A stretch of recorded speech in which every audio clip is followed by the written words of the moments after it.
so much for joining us for this discussion today about the future of FDI. We have a very distinguished panel here with us, and I would like to invite them on the stage. So let's start. Mr. Wakele Mene, please can you join us?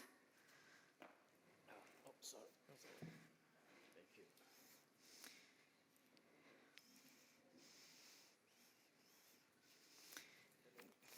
Thank you for joining me. How are you? Good.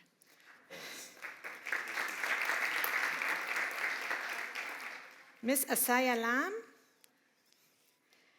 she is the Director General of the Investment Promotion Agency in Mauritania. How are you? Hi again. And lastly, Sheikh Mohammed Al-Thani, please join us. He is the CEO of the Qatar Free Zones Authority.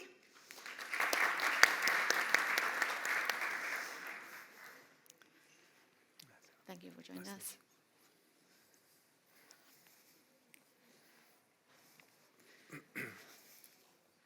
So there is a lot going on in the world today. Energy crisis, Russia's invasion of Ukraine. Of course, we're looking at a situation where inflation is running high and central bank governors are trying to stamp it down.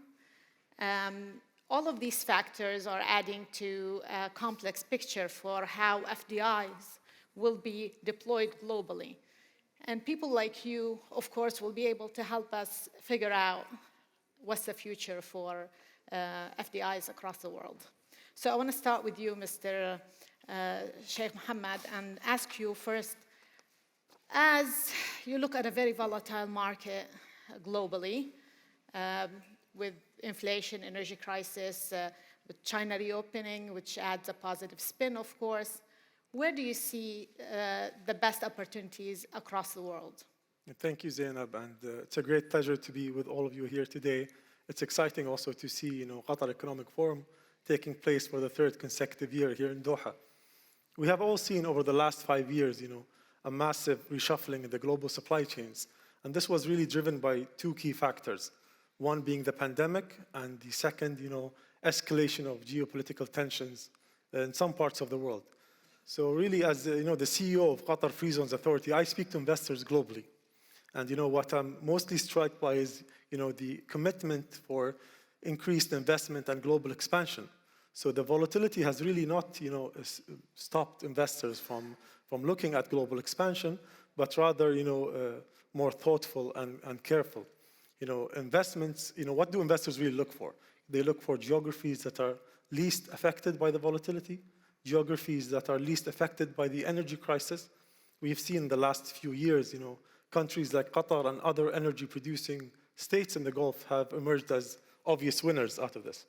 They look for markets which have fundamentally strong dynamics and, of course, robust, profitable opportunities. So in essence, investors look at, Qatar and the region as more attractive, and the region has increasingly become more attractive, given, a time of global upheaval, if you will. So, I think there's a lot of opportunity here in Qatar for, investors to look into the market. We have seen a lot of entrants in Qatar and its free zones. This includes, players in key Qatar free zone sectors like advanced technology and emerging technology, logistics and trading, as well as, food and agri-tech and many others. A good example, actually, is just yesterday. We had the launch of, the new Google Cloud region in Qatar. This was in partnership with the Ministry of Communication and Information Technology alongside Qatar Free Zones Authority. And we're very proud, Google has chosen Qatar as its first country in the region to launch, the new cloud business. So I think, in essence, really investors look for, stability and consistency. So in this regard, I think Qatar can not only be a safe haven for investors, but also, participate in the growth story that they have to offer.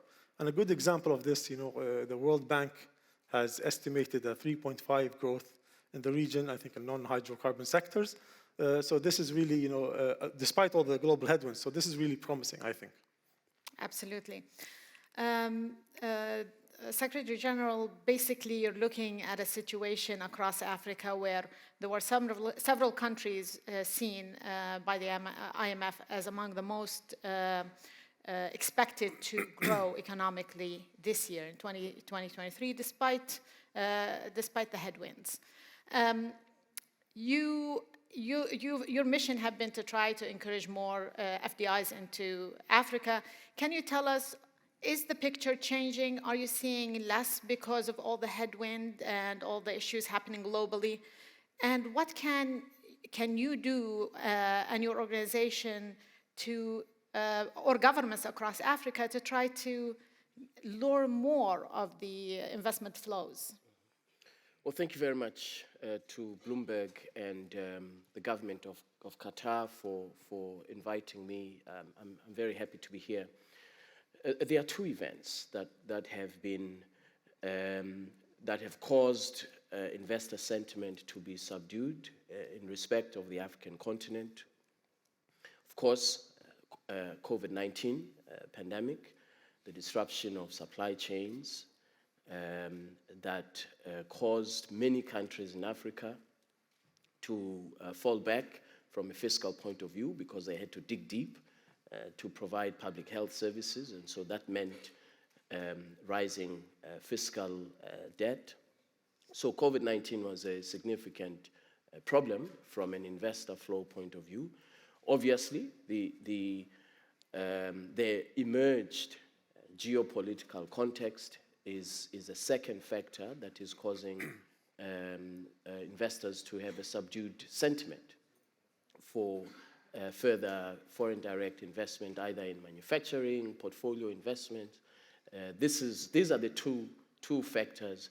If you look at 2019, where many countries on the African continent were in 2019, average growth rate was at about 3.5%, modest, of course, but growth nonetheless.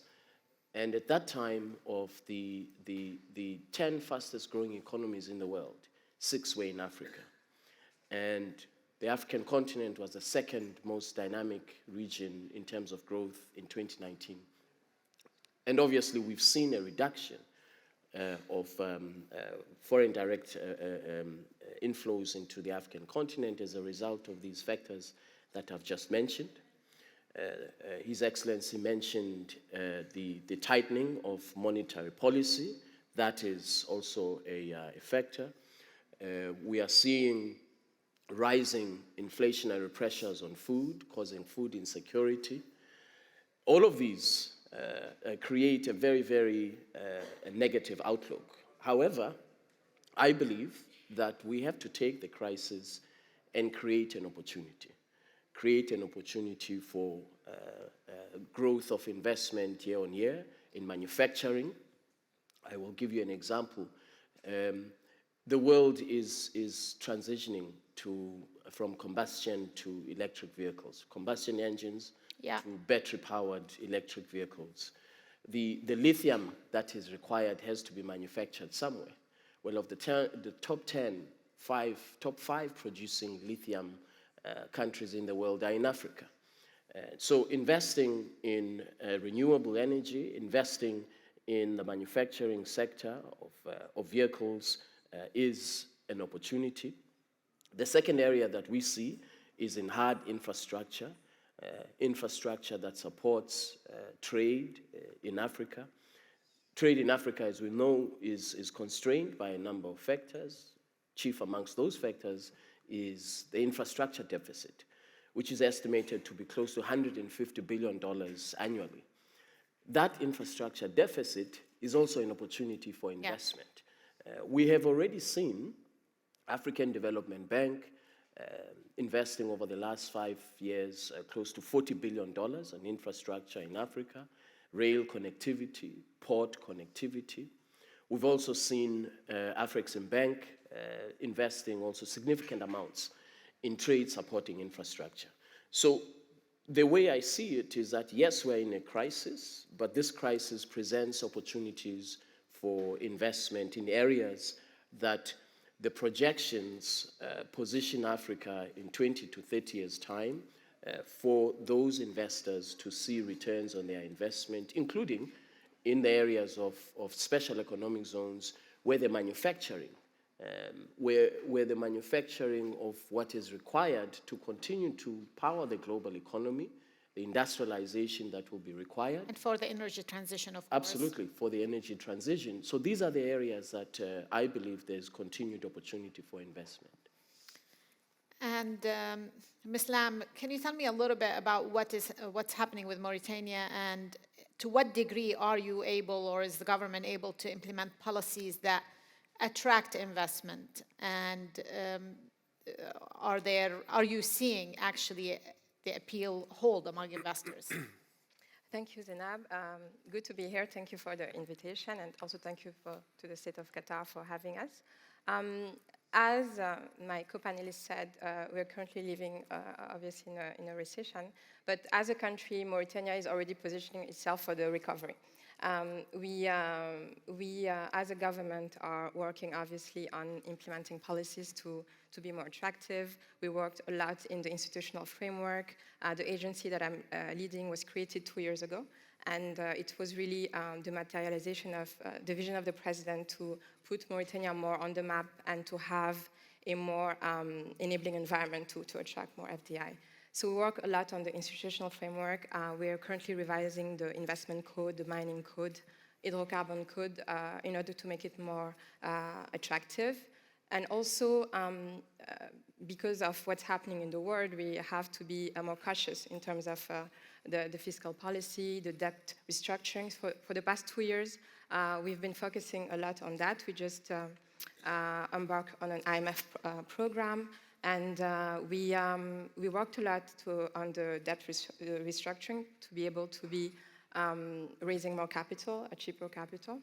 And also in terms of investment opportunities, Mauritania was known for the past decades to be an extractive industry destination. We have more than 75% of our exports that are related to iron ore, and by the end of this year, we'll be producing and exporting gas. We have a shared project with Senegal, the GTA project, Grande Tortue, with BP and Cosmos, which will be producing, injecting a lot of cash into the economy. So we're already preparing for the next 5 years, as you said, in terms of institutional and fiscal space, etc., but also to give a signal to investors to consider Mauritania. We know that we live in a more competitive world in terms of FDI, but our strategy is not to kind of benchmark and play competition with our neighbors. We live, Wankele is leading the free trade agreement, and we look into more of a regional aspect and continental aspect. Mauritania is positioned very close to Europe, to the MENA region, to the US, so we know that we can be an entry point for Africa, for the Sahel region. We've been, alhamdulillah, blessed with a good political stability and security, so we're really positioning ourselves to have all the safeguards for the investor to be confident and safe enough to consider Mauritania as a destination. And secondly, we have been working a lot to diversify the economy. As I said, the past decade, we were very focused on the extractive industries, and the guideline that the president is really pushing us to implement is to have more drive for the productive sectors, agriculture, livestock, fisheries. And Mauritania has been blessed with those resources. We have more than 20 million in terms of livestock, one of the most fish-rich coasts in the world. We have more than 500,000 hectares of arable land, and we're only using less than 20% of it. So most of our efforts recently have been focused on driving the investor to those sectors, knowing that the traditional extractive industry sectors don't require much promotion. The investors are already here. And since the start of the crisis in Europe, we've been seeing for the past year really a lot of investors from Europe coming to Mauritania to consider mostly renewable energy, green hydrogen. We were talking about it this morning. Mauritania is among those top countries in the world with good geospatial conditions. So we really are positioning ourselves for the next 5 years. Yeah, yeah. So I wanted to ask you, Mr. Wamkali, that if you're looking at the situation, at the global picture right now, everybody's worried about possible recession. And even those who don't talk about recession, they say we will definitely see a slowdown globally. That's not the best time for investors to be putting money into infrastructure, which Africa needs. How much are you seeing, how much demand or how much insistence from international or global investors are you seeing onto these sectors where the energy transition kind of gives them an opportunity, and many of them want to get a foothold to be able to position themselves well for the future. Can you tell us a little bit more about that area? Well, for the investment opportunities in the energy transition, certainly I think for private investors, the opportunities are there in a range of different countries. We've just heard Mauritania. But my worry really is about the multilateral support for that transition, the investment by multilateral institutions in that transition, because somebody has to take the knock for the initial investment. The commitments that were made in Sharm el-Sheikh, I have not seen much movement on those commitments for investing and working with governments to invest in renewable energy, in hydro energy. So I think we need to see more of those pledges coming into the pipeline of investment so that we incentivize pension funds, sovereign wealth funds, private equity to invest in and to identify and invest in renewable energy. I think that, as I said earlier, in the context of many, many countries in Africa, manufacturing still presents an opportunity in the automotive sector, in the pharmaceutical sector. You would have heard this morning President Kagame mentioning that the very first mRNA vaccine production capacity, the investment is being rolled out. Biotech is the technical partner, and that will be in the special economic zone of Rwanda in Kigali, connecting 4 countries, Senegal, Ghana, South Africa, and Rwanda, that value chain of investment. So the pharmaceutical sector continues to be, for us, a very interesting area that we invite investors to look at as an opportunity. $16 billion worth of pharmaceutical imports in 2019 alone for the entire African continent. And we want to see a shift in that.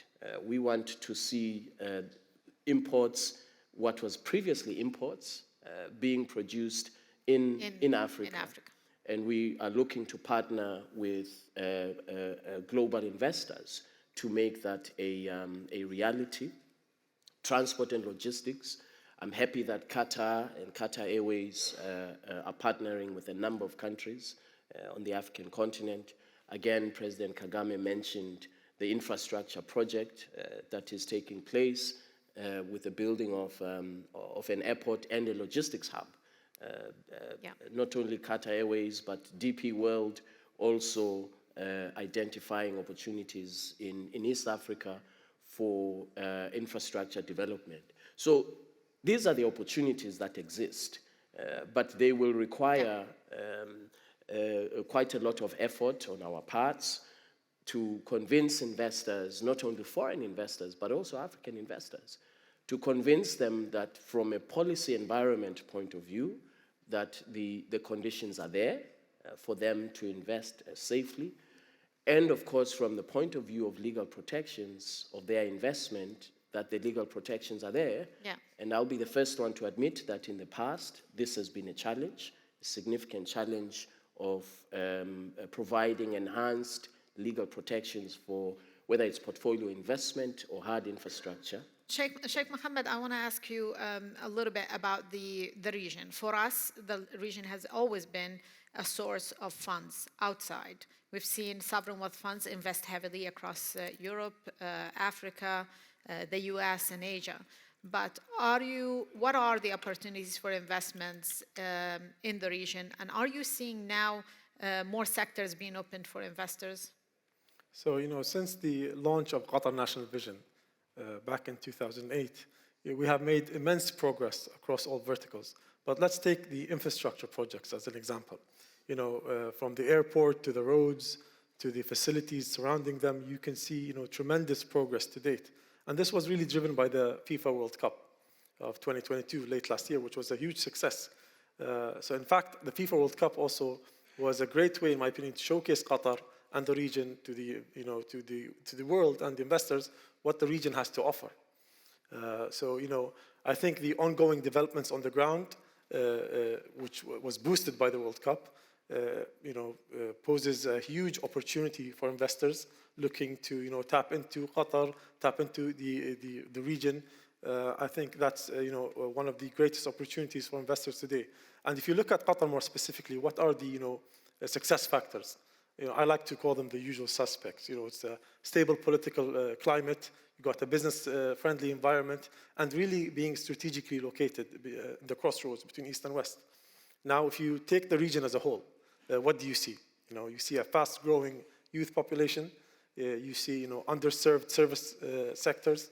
You see, a strong fiscal position, but you really see a strong commitment from governments in, local investments and local expenditure to enhance their economies. So I think the region as a whole is very well equipped, to achieve long-term sustainable growth.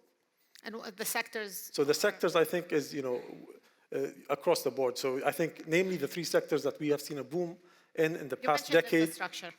Was the construction, logistics, and transportation sectors. But at Qatar Free Zones Authority, as I said earlier, we're focused more on the advanced technology sides of things. And the Google was a great testament to that. And we're attracting more and more a lot of these tech companies. Qatar is doing a lot on that front to really position it as a technology hub. So I think we're looking at technology as one of the critical sectors in Qatar. Director Lam, I wanted to ask you, as someone who's sitting there trying to figure out what they can do to convince these large companies, multinationals, sovereign wealth funds, investors globally, what is the biggest request you get often? What is the one thing you would say you find is deterring investors from taking, pulling the trigger and committing capital? I will give you two answers. From our point of view, where we sometimes think that giving tax breaks, incentives is what usually attracts. But when we started, we did a survey, and we also benchmarked recently the Kearney survey, prioritizing the needs for investors. We for the frontier market, we have the first request is political stability, as you're mentioning. Commercial justice. And I remember the first week I started in my position, I received maybe 20 of them requesting their files to be opened and telling me about their trials with local partners or incidents that happened regarding the application of the law. And I would say this is the biggest inhibiting factor. And obviously, it's not something that we alone can solve. I was talking about the enabling environment, commercial justice, stability, and also stability of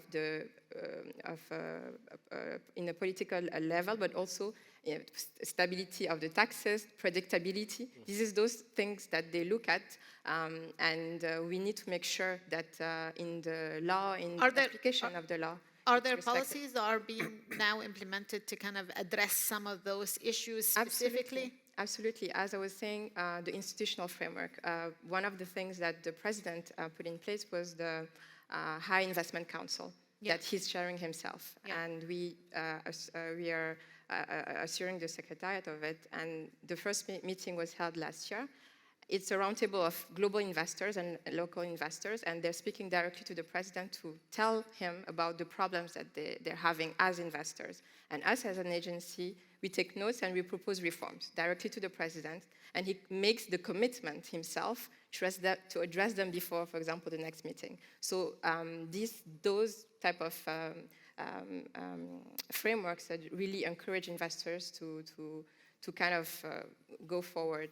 I was saying that we're currently revising the investment code to give them more protection, putting in place ombudsmen, for example, for them to be able to be more comfortable when they have issues on the ground to call directly someone that is completely impartial, that they can take their case to, and before it goes to Paris, and we try to kind of correct it at national level. We also, as I was saying, are working on the stability of the fiscal policies and all the legal and fiscal framework. So I think those elements we identified, and we document them frequently so that we can give regular feedback to the ministers in charge, to the president, to the prime minister. We have also an interministerial committee with the prime minister addressing those issues. When do you expect this framework to come into action and be implemented? Which framework? The framework that you just talked about in terms of ombudsman and... Well, for the High Investment Council, it's already in place. It's already in place. We had the first meeting. We have already a first matrix of recommendations and actions. So by the next meeting, which is supposed to be in September, the ministers, each minister in charge, justice, finance, trade, had a set of actions that they needed to implement. So we will see by September if they were good students, but we are following up, and I assume it will have a good impact. Well, thank you so much to all the panelists it's a short panel, but thank you so much for taking the time to discuss this important topic with us. And we have a second panel to follow, so Thank you. Thank you. Thank you very much. Take care. Thank you. Thank you. Thank you. Salam. Hello, so I would like to invite the panelists for the second panel on the stage, please. Ms. Magdalena? Yeah. Minister? Yeah. Hello. Hello. Excellency, how are you? Pleasure. So, hello. Well, good to see you again. Yes. Mr. Yousuf, how are you? Well, how are you doing? Good to see you. So Her Excellency Minister Magdalena Igzakvikova, Rzeczkowska, the Finance Minister of Poland with us, and Mr. Yousuf Al-Jaida, he's the CEO of the Qatar Financial Center, as well as Paul Horvath, who's the CEO of Orchid Capital, here joining us for this discussion. So we're carrying on from the previous panel, which basically focuses on the FDI flows globally. But this one, we want to focus a little bit on Europe and also the region here. And I want to start off by asking Mr. Yousuf to tell me a little bit about what you see have changed in terms of the FDI flows and the way decision makers in the sovereign wealth funds and companies are looking at investments when they deploy it. We see areas that were seen as havens of stability, like Europe, are being rocked by wars because of the invasion of Ukraine. We see the inflation in the US, and of course, the energy crisis that happened, and thankfully we had a mild winter, so it helped kind of mitigate it a little bit. But how is that impacting decision makers' decisions when it comes to FDIs? Well, thank you for having me. It's an honor to be on such a distinguished panel. I want to thank all the guests who have been able to make it to the Bloomberg event. I've attended the first Bloomberg event, and there was barely 300 people. Today we have more than 1,500 people. So congratulations and welcome all of you to the post-World Cup Doha. Back to FDIs, let me just give you a flavor in terms of the global trends that we see, and then we can focus a bit on Europe and the region.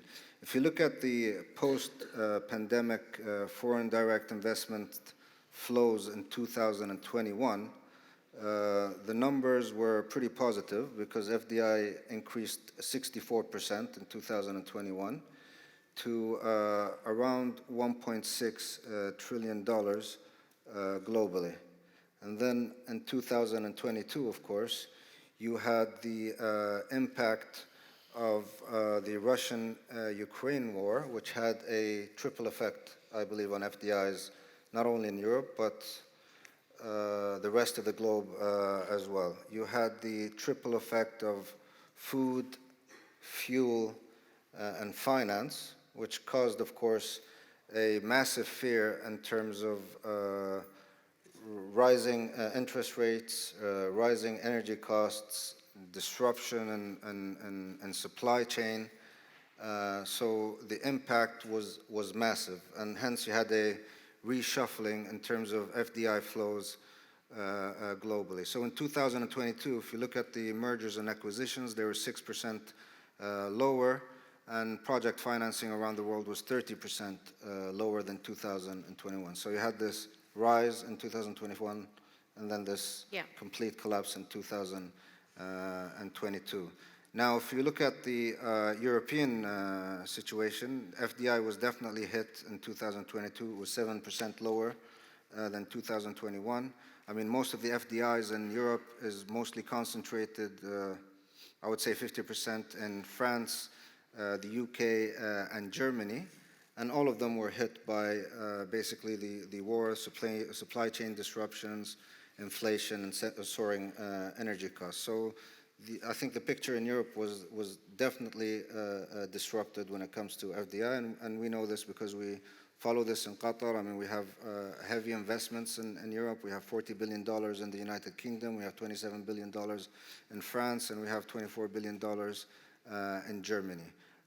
And we can tell that there's been impact in terms of our investments in Europe 2022 going forward. Now, if you look at this part of the world in 2023, according to the latest survey of FDI intelligence, the best 5 countries in terms of FDI are actually in the region.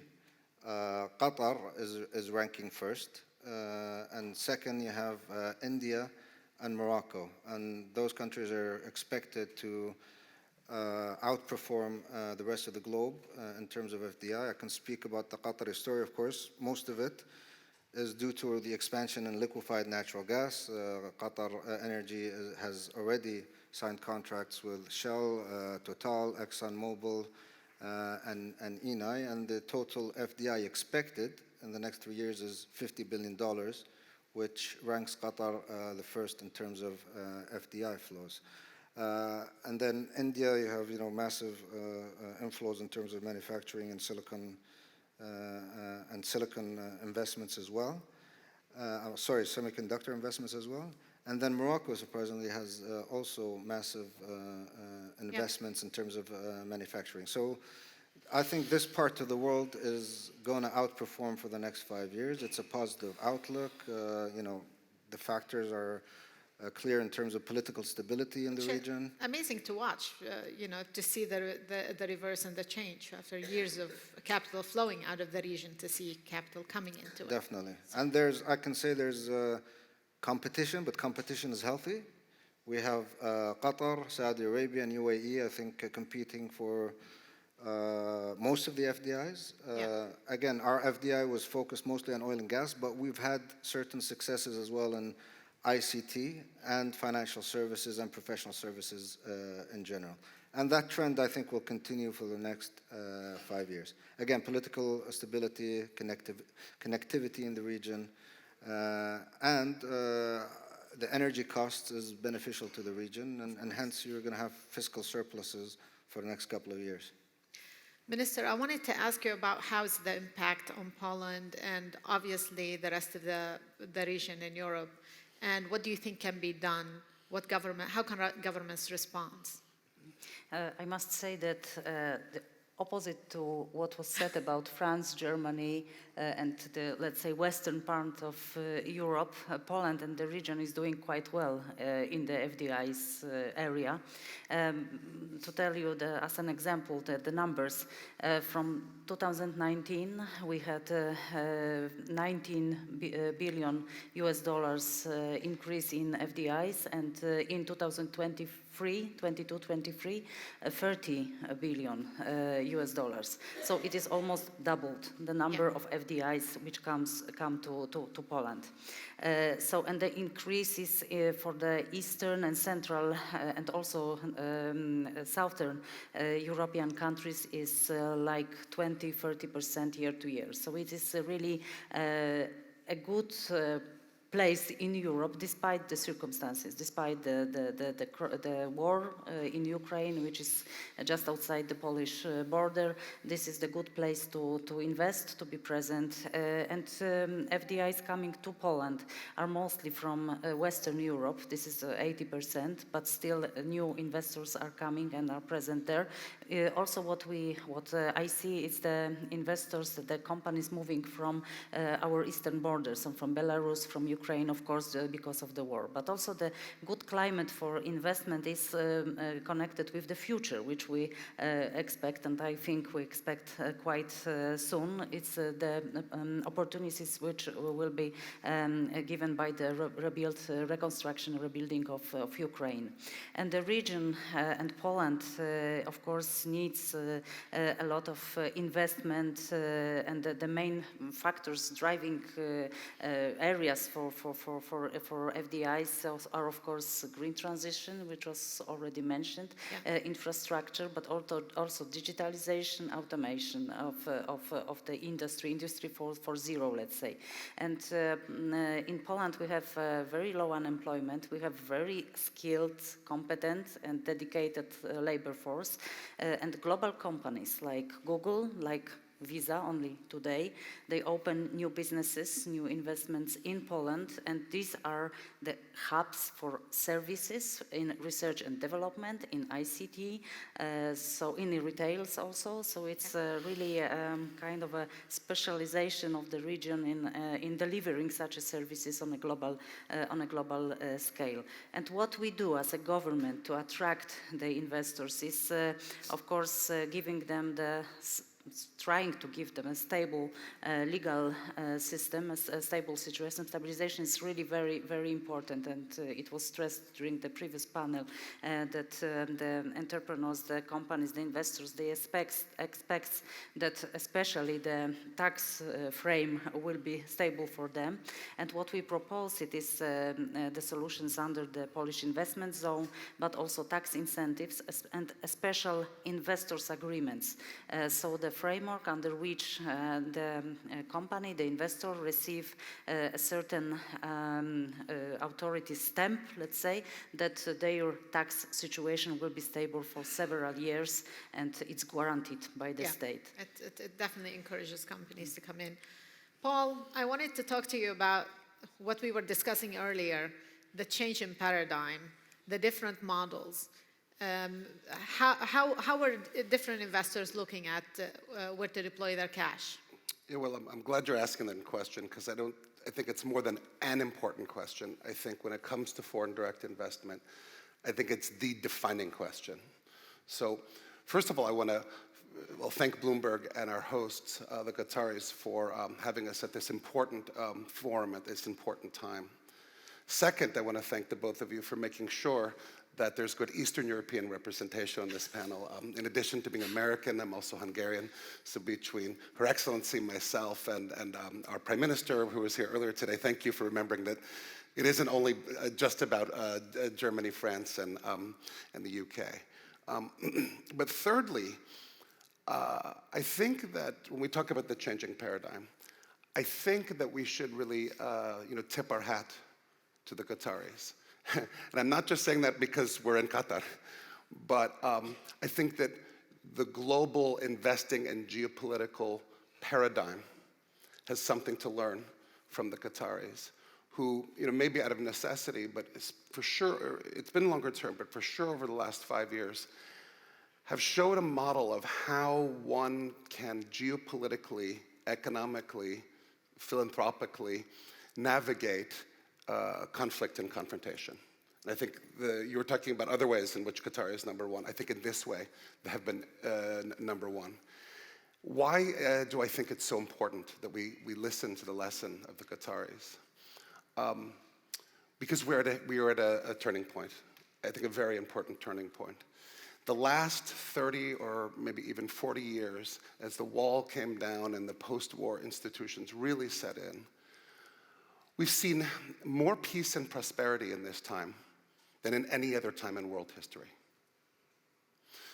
2.5 billion people went from 1 meal a day to 3 meals a day, plus buying refrigerators, iPhones, and Teslas.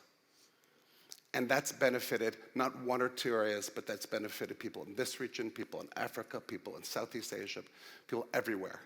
And that has been, until recently, the paradigm. And the nature of that foreign direct investment has been vast, it has been comprehensive, and it's been commercial, which I think both sides win. Yes, IBM and International Harvester made money, but also the recipients of those technologies did very well. Things changed. It was referenced before, but I'm going to put a finer point on it. Last February, Xi Jinping invited Vladimir Putin to the Olympics. We had the World Cup, which was a wonderful experience. I think the Winter Olympics was a less wonderful experience. They hugged, they bonded, and then 2 weeks later, we had something that has resulted in at least 400,000 or 500,000, an illegal invasion, 400,000 or 500,000 innocent Russian soldiers and Ukrainian people unnecessarily dying.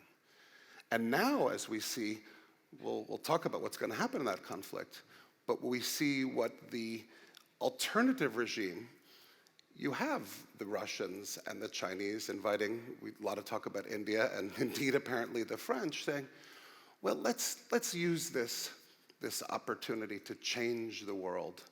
Let's do whatever we can, they're trying, to replace the dollar as the reserve currency. Well, as you can imagine, I live in Washington.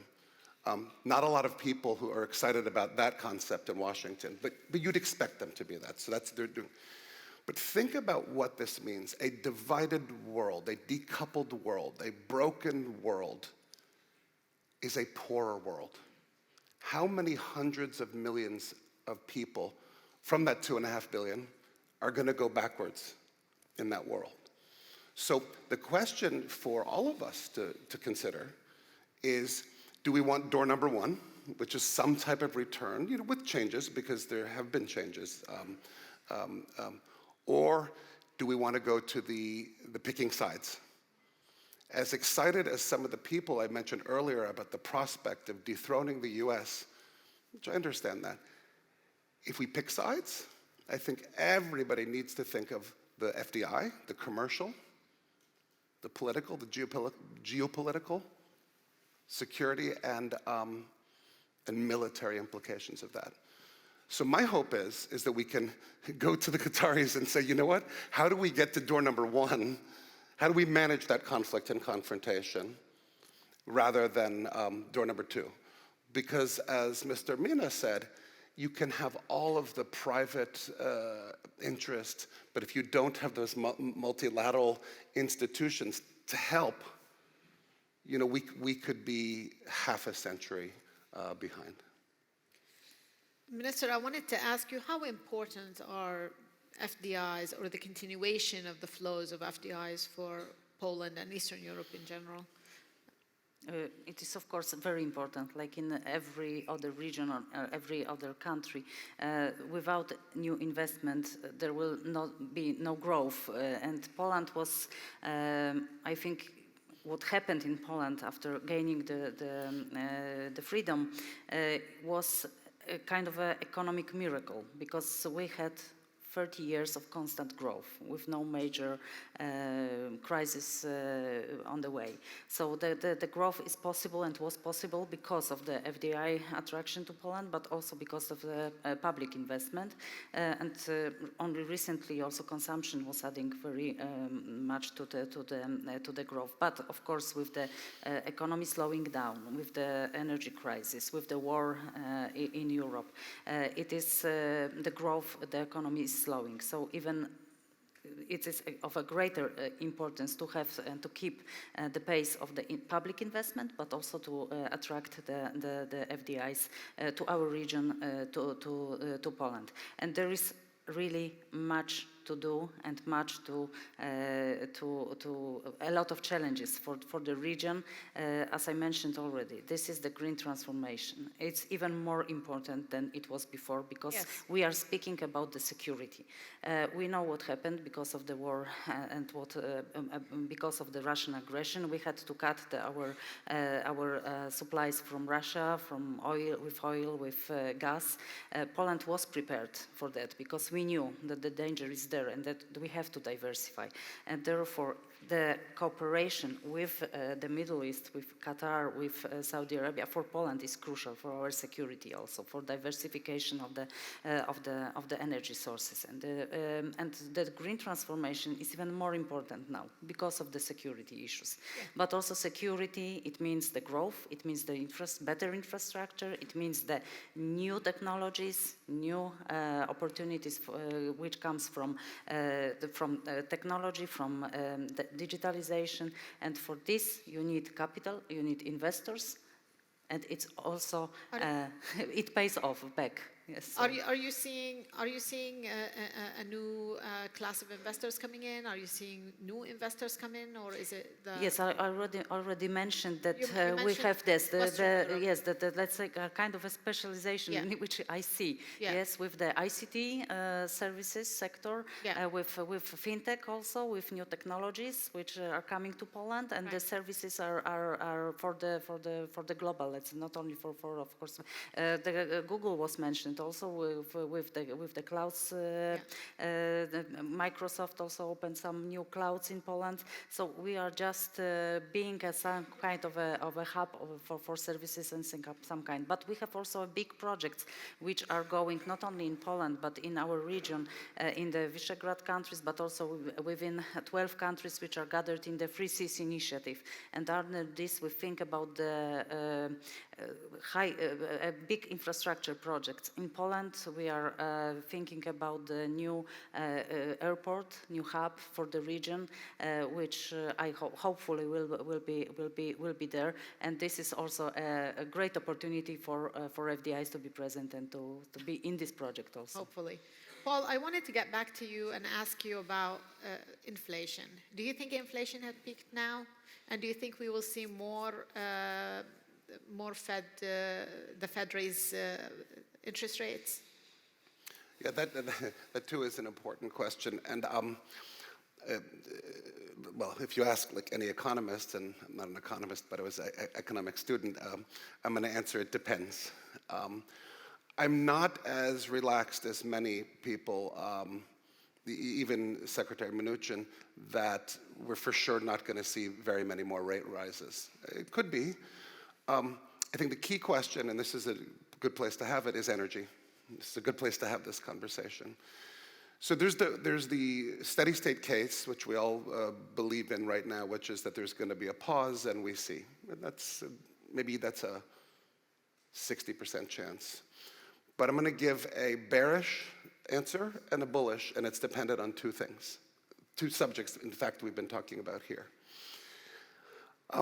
If the bear case, if China, and I'm not only talking about the factories that are reopening, but if the Chinese consumer and the Chinese traveler, those hundreds of millions of people who are the reason for all of these Airbuses and Boeings being purchased, if they go back to, we're still trying to get good numbers on this, but if they go back to the type of travel and the travel trends that they were doing before COVID, we're trying to determine if that's 1 million or 2 million or 3 million barrels a day. extra, because we all remember the thing that brought oil from 120 to 20 was 3 million extra barrels of fracking out of the US. So if it's close to 3 million, this is good for this region. Energy prices will go up. We were all with Draghi, many of us, at Milken 2 weeks ago, and he said 100% of Europe's inflation problems is energy related. And then, yes, Jay Powell will have to raise maybe even 100 or 200 basis points. So you could see, actually, almost counterintuitively, if more Chinese people fly, you could actually see a very harsh recession in the US because inflation will go up. So that's, but to try to give some positive, if on the other hand, you have some type of ending of the hostilities going on in Ukraine and Russia. And we could talk about how that could happen and if it could happen and when it could happen. But imagine this. This is the bull case. Because if there's any ceasing of hostilities, it has to be, if I'm a Russian negotiator, it has to be, okay, ceasefire, whatever, but we, Russia, get to sell our oil and gas, especially the oil, on the open markets. And if you want to see what that could do to the oil markets, that extra 10 or 11 million barrels, think about this. As we know, the Chinese and the Indians are buying that oil and gas that the West isn't buying. Well, wherever oil is, 75, 80, 85, most people don't realize it. They're buying it in the 30s, 36, 38, 39. So I'm not saying that if those 10 million barrels go up into open, that oil will go to 30, but it could go to 40. Or 45. If there was a ceasing of tensions in that region, oil would be lower than where it is, maybe 45, 50 or whatever. Then you could have a global rally. Then maybe we could get back to, you'd have even rate cuts.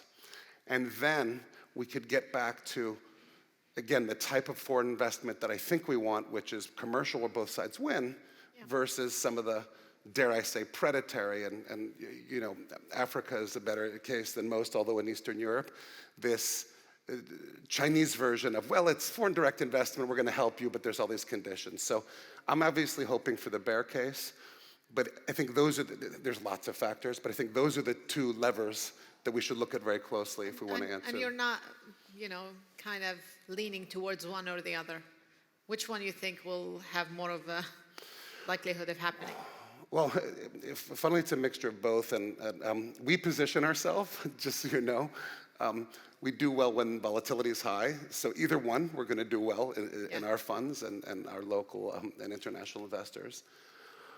And maybe this is and look, Her Excellency and I are no strangers to all of the complexities when it comes to dealing with Russia. And I would say our Prime Minister, who spoke earlier, along with the Qataris, understands how to manage through this, so I salute him as well.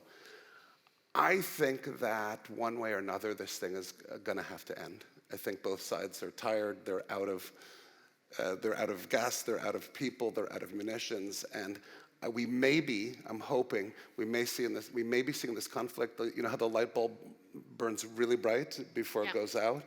And maybe it's the F-16s, maybe it's the ATACMS, maybe it's the fact that there's US funding until September, and then who knows, there's a lot of stuff going on in Russia. So if I had to make a prediction, I think that this thing will come down, and that would be great not only for the people of Ukraine and the soldiers, the innocent soldiers of Russia, but it would be great for the world. Yousuf, I wanted to end this discussion with your projections, hopefully. What do you think is going to the future of FDI in this region and perhaps in Europe will look like? Do you see a resumption in interest into Western Europe and investing there? So I agree with Her Excellency's comments. I think a lot of the FDI flows are moving from Western Europe more towards South and Eastern Europe, and I think we must all admit that we admire the Polish model because they've done a very good job in attracting multinational corporation, middle office and back office operations in mass volume. And believe me when I tell you, when we talk to institutions, mostly financial institutions, that are heavily based in Poland and India, it takes a lot to convince them to relocate. They have the talent and they have a good legal system. But I want to say this. I mean, again, I refer back to the FDI intelligence report that says the next 5 years is going to be dominated by the MENA region. We're seeing what's happening in Qatar, Saudi Arabia, and the UAE. Our country in Qatar, we've liberated our policies for the past 5 years tremendously. 10 years ago, it was difficult to own a company or a piece of real estate 100% foreignly owned. Today, fast forward 10 years, I mean, there's not a sector in Qatar that you cannot invest in as 100% foreign ownership. We have built a world-class legal, regulatory, and judicial environment catered specifically for international investments. We have created the Qatar Financial Center. We have created a free zones. We have created an independent investment promotion agency. We have created a media city, which is hosting this event. So we have made sure that all sectors in Qatar are open towards foreign investments. Now, having said that, we do have a dilemma, to be honest. We've built one of the best airports in the region and in the world. We have one of the best and newest ports. We have new shopping malls, new real estate projects all over the place. The question is, how do we attract more foreign direct investment? And I can tell you that this is the question that's keeping myself and every other minister and decision maker in this country up at night. We are hosting conferences like these to tell the world that Qatar is open for business. We intend to invest in multinational corporations as well that want to locate a piece of the business in Qatar. But again, there's fierce competition. Yeah. I think the MENA region is going to grow for the next 5 years. I think countries in the region are going to certainly focus on certain niches. We're looking at our niches. I'm sure the Saudis and the Emiratis are looking at their niches, but I'm very optimistic for the region, and I'm very optimistic for Qatar. In oil and gas, I mean, we know for the next 5 years that there is $50 billion of foreign direct investment.